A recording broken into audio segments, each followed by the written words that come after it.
Assalamualaikum warahmatullahi wabarakatuh. Baiklah, untuk pembelajaran kali ini semester genap bab ke-6, kesebangunan dan kekongruenan antar bangun datar.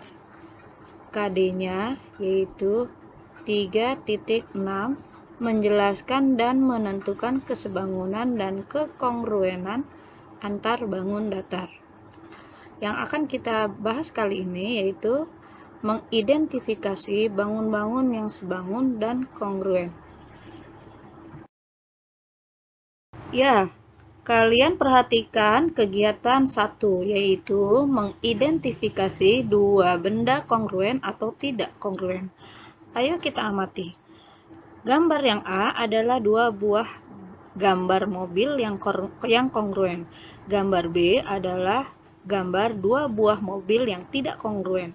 Kemudian gambar 4.2. Perhatikan pula pasangan gambar berikut ini. Gambar yang A yaitu gambar dua buah kursi yang tidak kongruen.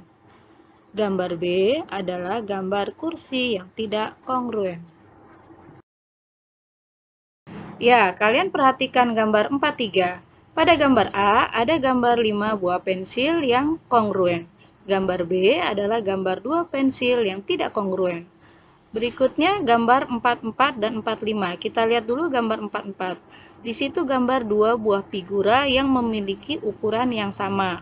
Kemudian yang bawah atau gambar 4.4 itu gambar 2 figura yang memiliki ukuran berbeda. Nah, setelah kalian mengamati gambar mulai dari 41 sampai 45, menurut kalian mengapa dua bangun atau lebih dikatakan kongruen?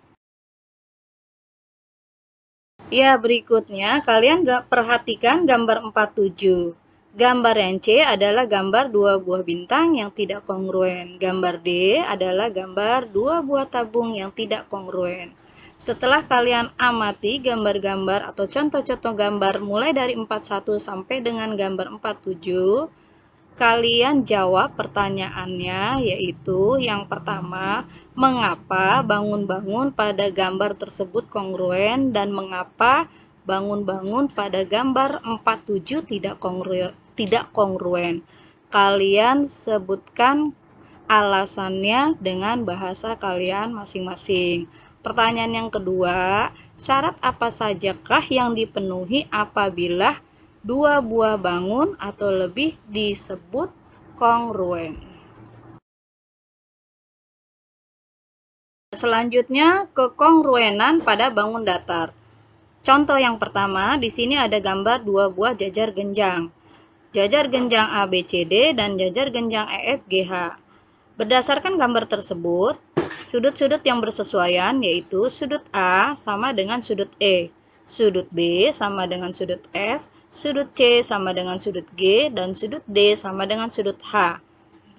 Kemudian sisi-sisi yang bersesuaian. Sisi AB sesuai dengan sisi EF dan panjangnya sama-sama panjangnya 3 cm. Sisi DC sama dengan sisi HG panjangnya dan bersesuaian. Sisi AD bersesuaian dengan sisi EH dan panjangnya sama. Sisi BC bersesuaian dengan sisi FG dan panjangnya sama. Nah, terlihat bahwa sudut-sudut yang bersesuaian sama besar dan sisi-sisi yang bersesuaian juga sama panjang. Sehingga kesimpulannya bahwa bangun ABCD kongruen dengan bangun EFGH. Berikutnya contoh yang kedua. Ada dua buah gambar bangun segitiga ABC dan segitiga DEF. Pada segitiga ABC kita lihat sudut A dengan sudut D pada segitiga DEF. Sudut A sama dengan sudut D, sama-sama 30 derajat. Sudut B sama dengan sudut E, sama-sama besarnya 30 derajat. Sudut C sama dengan sudut F, sama-sama besarnya 120 derajat. Sisi-sisi yang bersesuaian, sisi AB bersesuaian dengan sisi DE, tetapi panjangnya tidak sama. Sisi BC bersesuaian dengan sisi EF, tetapi panjangnya tidak sama. Sisi BC lebih panjang dibandingkan sisi EF. Kemudian sisi AC bersesuaian dengan sisi DF, tetapi panjang AC lebih panjang dibandingkan dengan panjang DF.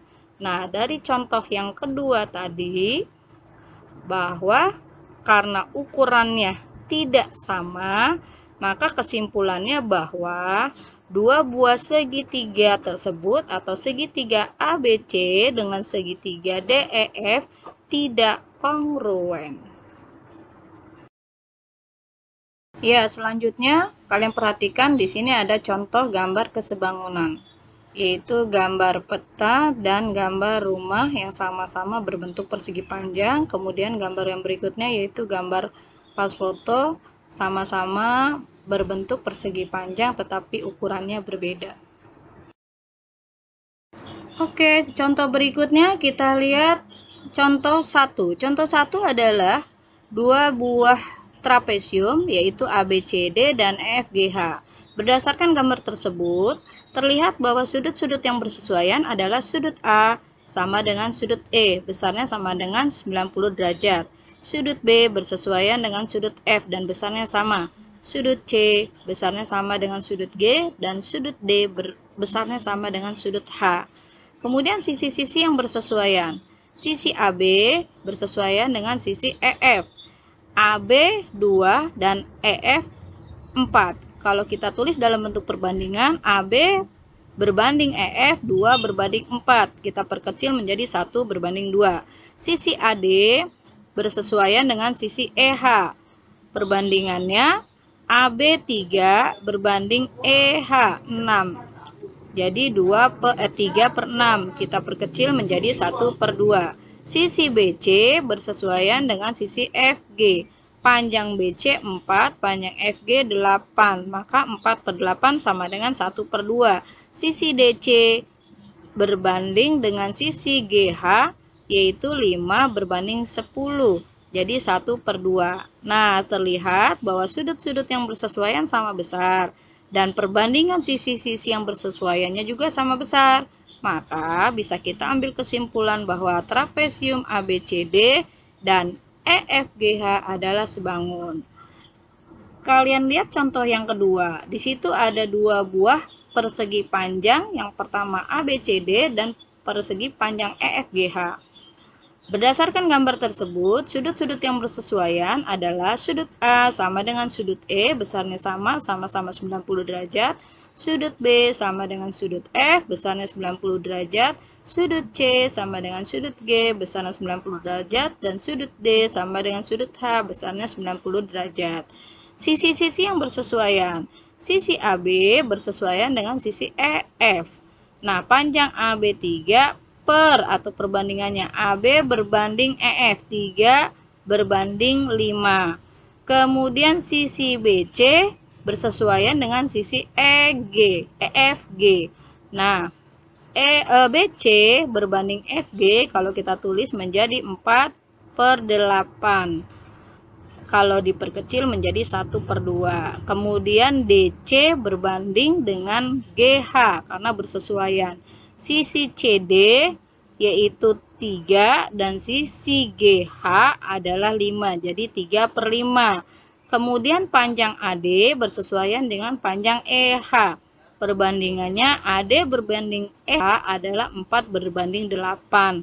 Ternyata setelah dilihat sudut-sudut yang bersesuaian sama besar, tetapi perbandingan sisi-sisinya tidak sama. Ada yang 3 per 5 dan ada yang 4 per 8. Karena tidak sama sehingga kesimpulannya persegi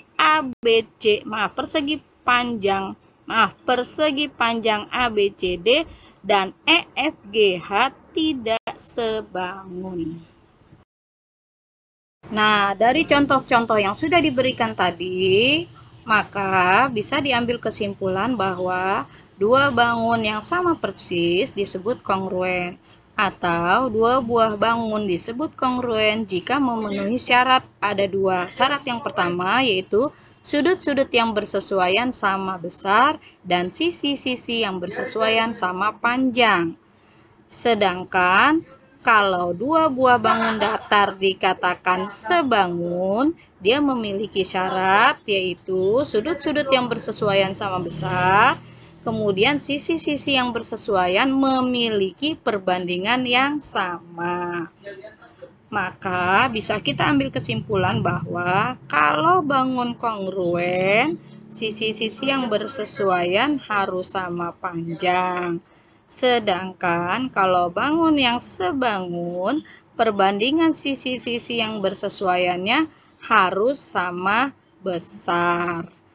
Jadi, dari semua bangun yang kongruen, pasti sebangun. Sedangkan bangun yang sebangun belum tentu kongruen.